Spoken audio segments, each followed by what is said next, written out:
Sa isang marangyang villa sa Colombia, namumuhay ng marangya ang isang international crime boss. Mahigpit na binabantayan ng mga armadong bodyguard ang buong villa. May ugali siyang maligo sa swimming pool tuwing umaga. Habang nasa gitna ng pool, bigla niyang nakita na nahulog sa ilalim ang mamahalin niyang relo. Agad siyang sumisid para kunin ito, ngunit bago pa man niya ito mahawakan, isang maitim na braso ang biglang humila sa kanya pababa, dahilan upang malunod siya. Hindi makahinga ang boss, nagpumiglas, at tumingin pa itaas umaasang mapapansin siya ng mga bodyguard, ngunit huli na ang lahat. Ilang minuto lang, lumutang na ang katawan ng boss sa ibabaw ng tubig. Para maitago ang nangyari, hinawakan ng lalaki ang braso nito, na para bang patuloy pa rin itong lumalangoy. Habang nadidistract ang mga gwardya, bumaba siya sa basement at hinubad ang masikip na swimsuit, inilantad ang kanyang matitigas na muscle. Siya si Arthur, ang number 1 assassin ng organisasyon.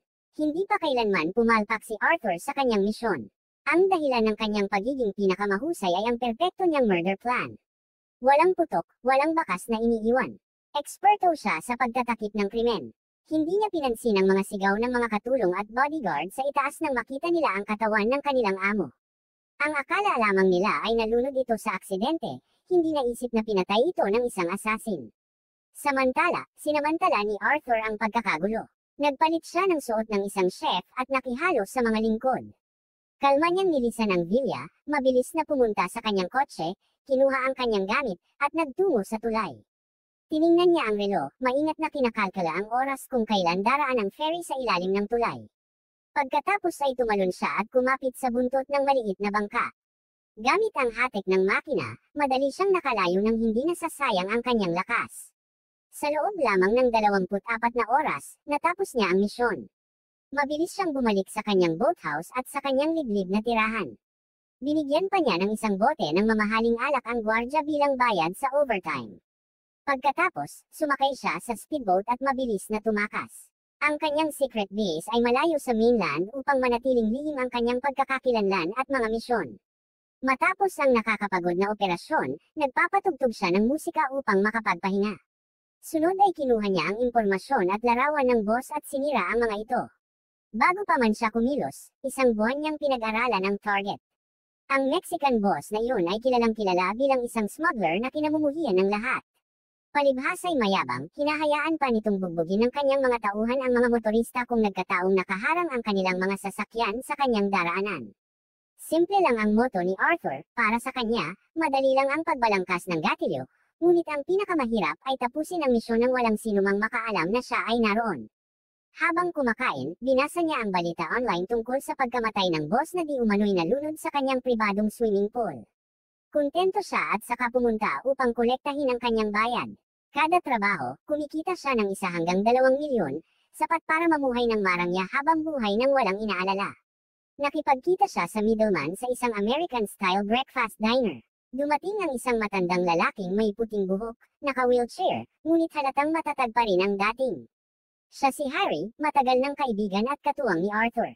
Ang trabaho nito ay maging tagapamagitan upang maibigay ang bayad ng organisasyon, kaya't mataas ang respeto at pagpapahalaga ni Arthur sa kanya. Alam ni Harry ang galing ni Arthur, kaya't nais niyang ipagsanay dito ang kanyang anak na si Steve. Ayon sa kanya, wala itong silbi at tamad. Hindi sapat ang kinikita para mabuhay, at dahil sa mga utang ay pasan nito ang napakalaking hirap.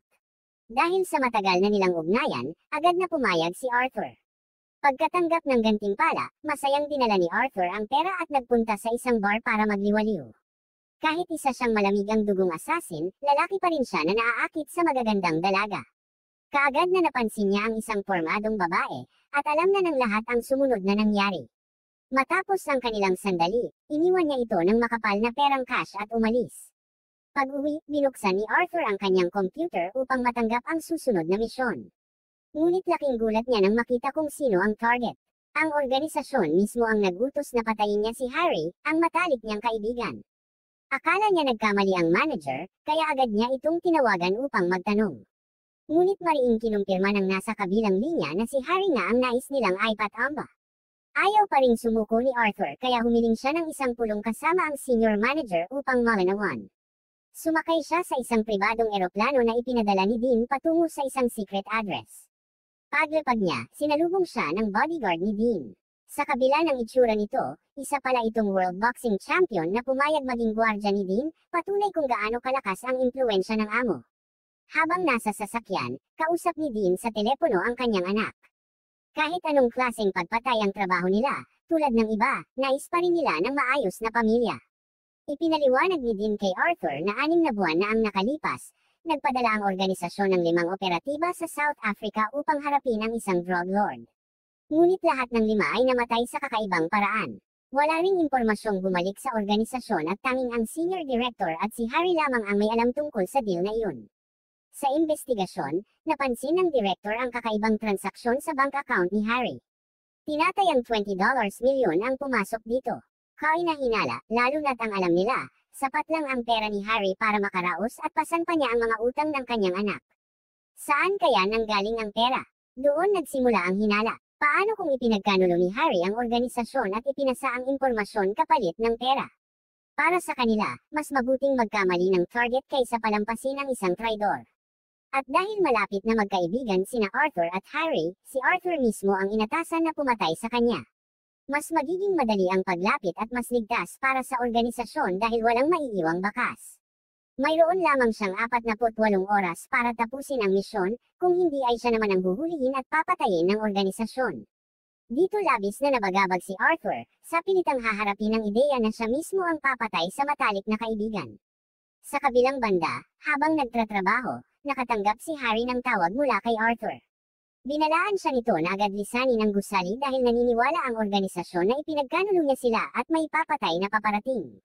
Agad na kinuha ni Harry ang mahahalagang gamit, hindi rin nakalimutang dalhin ang kanyang baril para sa sariling depensa. Sinunod niya ang utos ni Arthur na dumaan sa elevator route na nagpa-short circuit sa buong electrical system ng ika-18 palapag, dahilan upang mamatay ang lahat ng security cameras. Mabilis siyang nagtungo sa emergency elevator at dumaan sa isang sekretong lagusan patungo sa katabing gusali.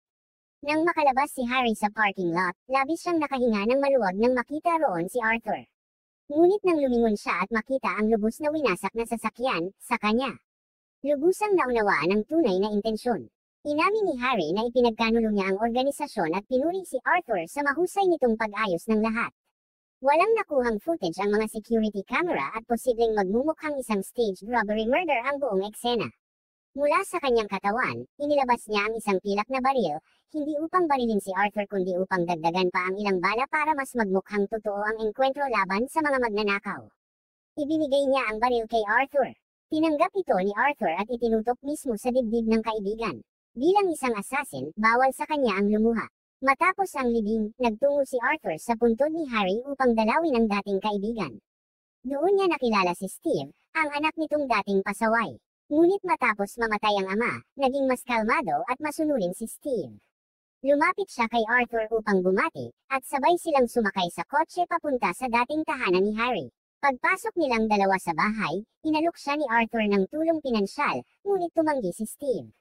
Balak niyang ibenta ang kanyang kotse upang magkaroon ng sapat na pera para makabili ng mas maraming baril at ipaghiganti ang kanyang ama. Kahit mukha siyang palaboy, lubos niyang iniyakan ang pagkamatay ni Harry. Iniisip kung anong klaseng anak ng demonyo ang babaril sa isang matandang nakaupo sa wheelchair.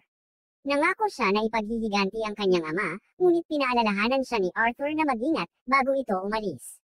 Habang nakaupo si Steve sa kanyang kotse at naghihintay ng kaibigan, isang itim na binatilyo ang lumapit sa kanya. Bigla nitong itinapat ang baril at inutusan siyang bumaba sa kotse. Isa pala itong carjacker. Galit na galit si Steve sa pagkamatay ng kanyang ama at inisip niyang konektado ang lalaking ito sa pangkat na iyon. Kaya't hinawakan niya ang braso nito at ibinangga ng malakas sa kotse, dahilan upang mapasigaw ito sa sakit. Hindi pa doon natapos, sinipa pa niya sa tiyan at mukha bago bunutin ang sariling baril upang barilin na sana ang kawawang magnanakaw. Ngunit dumating si Arthur sa tamang oras upang pigilan siya.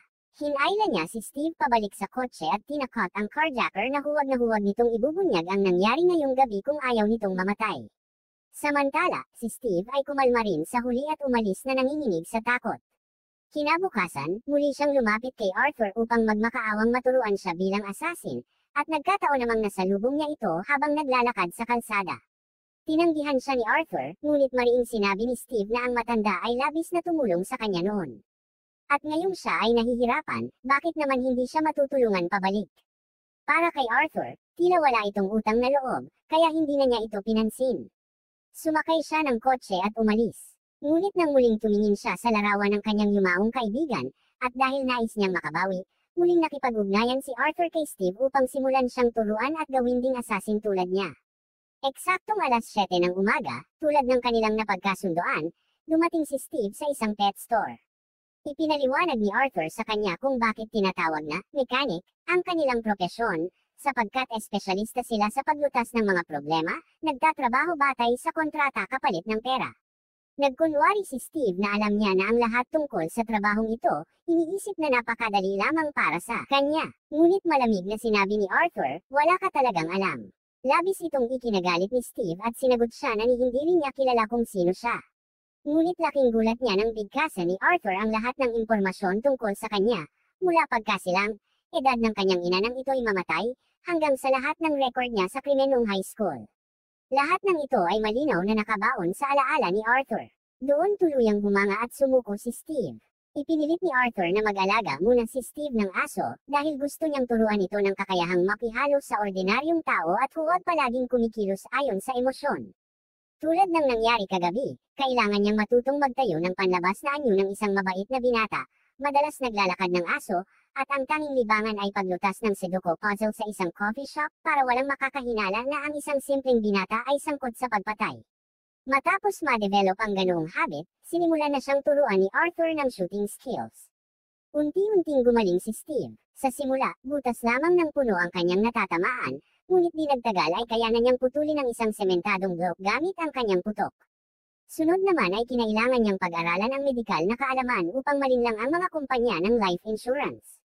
Dahil tanging kapag naisip ng insurance na aksidente ang pagkamatay ng target ay masasabi nilang pumasa siya sa pangunahing rekisito ng propesyon. Nang makumpiska ng bangko ang bahay at kotse ni Harry, pansamantalang nakitira si Steve kay Arthur. At habang lumilipas ang panahon, naging eksakto at walang sablay ang kanyang mga bala. Ngayon, oras na para itaas ni Arthur ang antas ng laro. Isinama niya si Steve sa isang totoong misyon. Dumating silang dalawa sa isang lumang apartment building. Ang target ay isang lalaking kilalang-kilala sa black market bilang smuggler ng armas. Sa loob ng gusali, nagkunwari si Arthur bilang isang kliyenteng nangangailangan ng armas, at inutusan ng smuggler na may deliver ito sa loob lamang ng isang araw. Pumayag ang lalaki ngunit humingi ng bayad agad.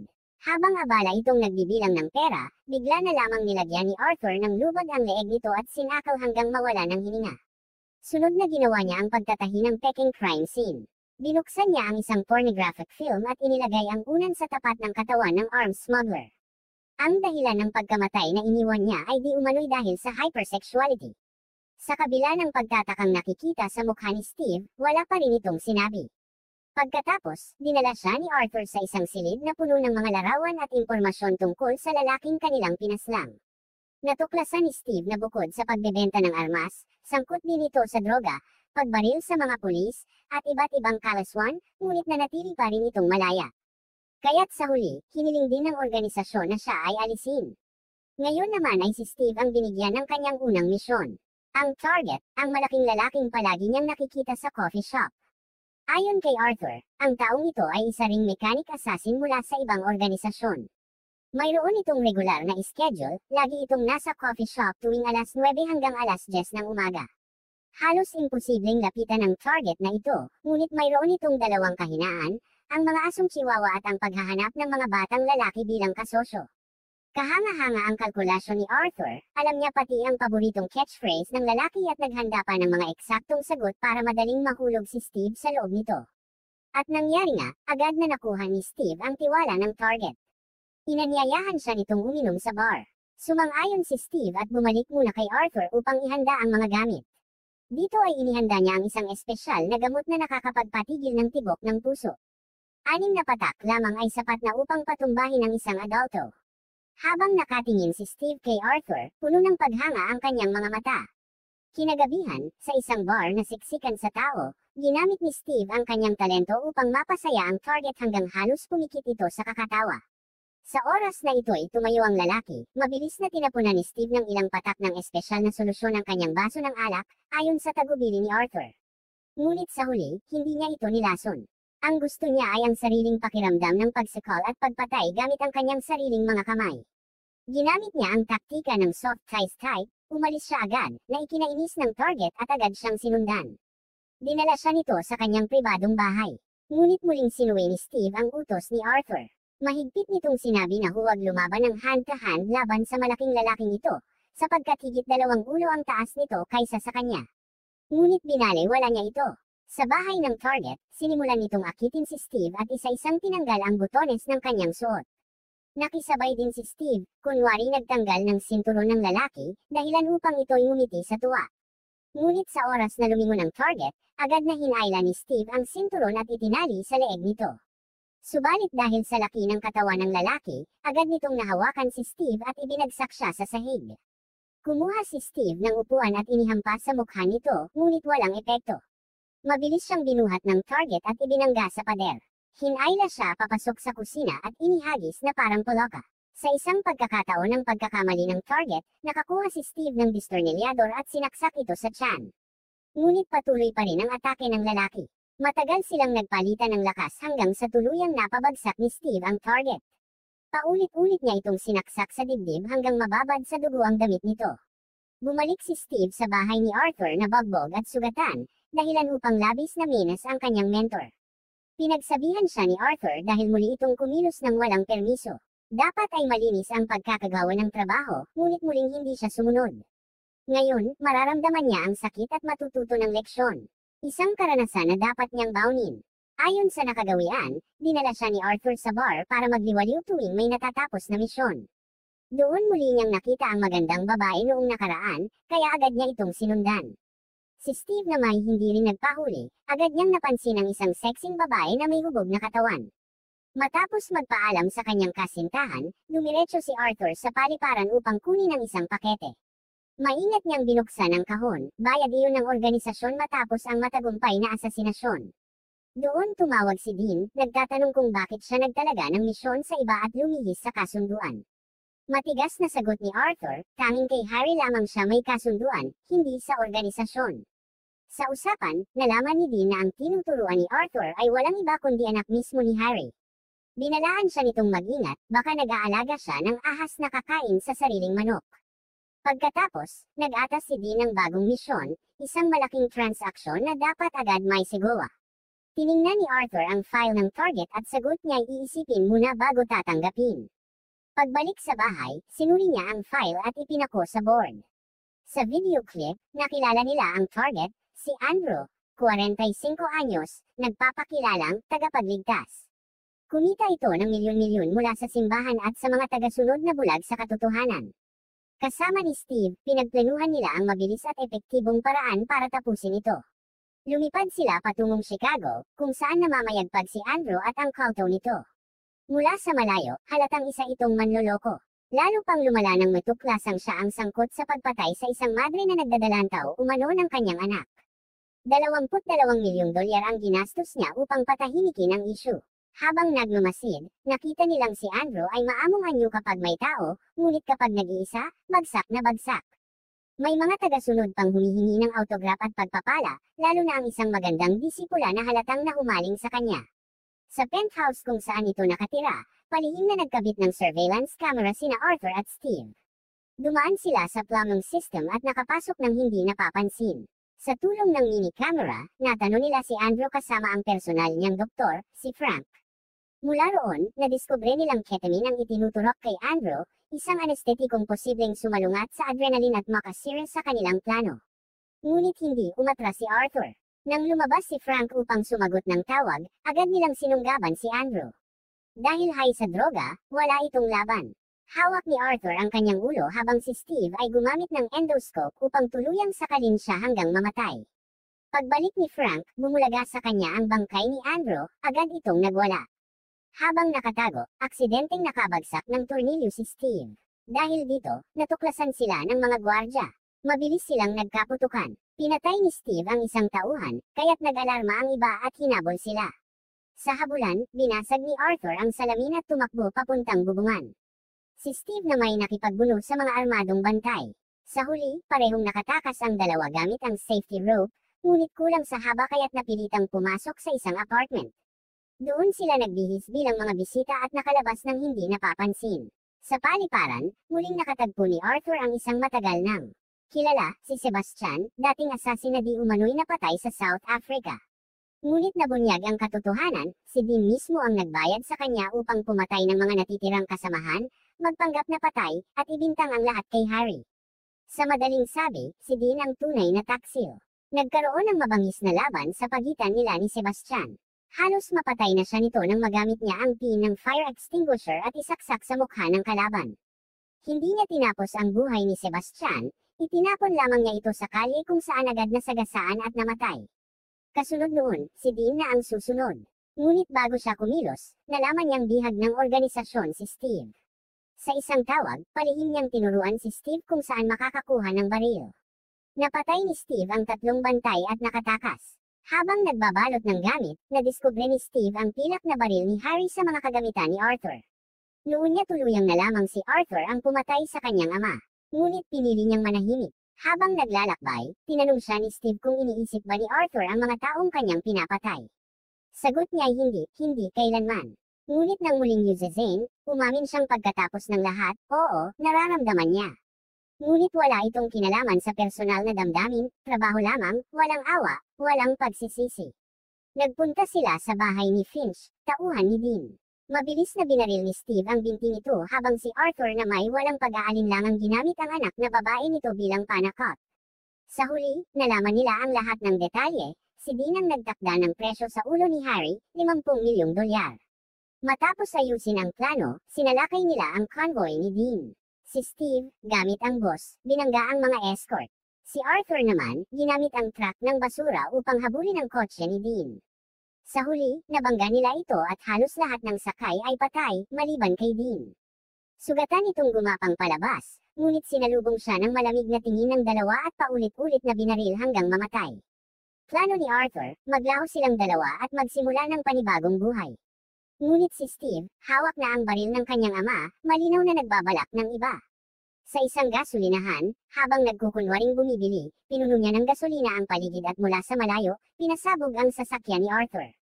Ngunit sa video footage ng mga investigador, napatunayan, nakalabas si Arthur bago sumabog ang kotse. Sa bahay, habang tinatapos ang musika sa lumang plaka, isang wire ang nahila, nagpapasabog sa buong bahay. Ngunit isang bagay ang malinaw, hindi pa rin patay si Arthur. Buhay pa siya, at handa siyang patayin ang lahat ng gustong pumatay sa kanya.